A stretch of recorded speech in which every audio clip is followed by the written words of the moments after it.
war soo dhawaada asxaabteena meel walbaad adduunka daafiisa ka joogtaan.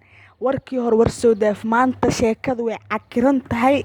dagaalka adduunka social media haddaa maqli jirteen Sharma Boy iyo Daahir Cali Sow isdagaalay, markaan waxaa maqlaysaan Kabtan Ayuub iyo Daahir Cali Sow isdagaalay.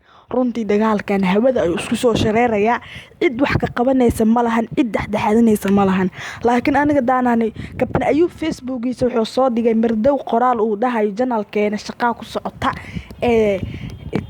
team Kabtan Ayuub waxaa tiin fardo laakiin dameeryaasha uma laaceen. runtii hadalkaas haddii hadalkaas la fasirayo wuxuu noqon karaa hadal loo gafay. bal fiidiyogan aan isla daawano, wax ku dhac YouTube.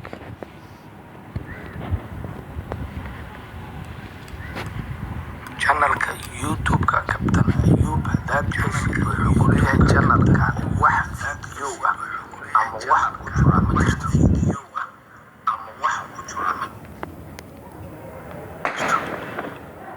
Kabtan Ayuub ayaa la sheegay janalkiisa in laga jabsaday kadib markii uu aflagaadeeyay xajkeena inuu aflagaadeeyay oo yiri xajka waxaan ka jeclahay garoobe. runtiina hadalkaas hadii si loo eedo waa hadal aflagaado weyn ku fadhiya.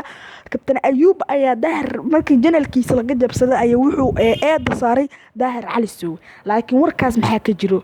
muuqaalkan waxaan ugu faahfaahinayaa inuu Daahir Cali Sow jabsaday YouTube-ka Kabtan Ayuub ama in uu jabsanin ayaa muuqaalkan kow ma ogna cid jabsatay YouTube-ka Kabtan Ayuub, laakiin waxaa loo badinayaa YouTube-ka Kabtan Ayuub inuu jabsaday Daahir Cali Sow.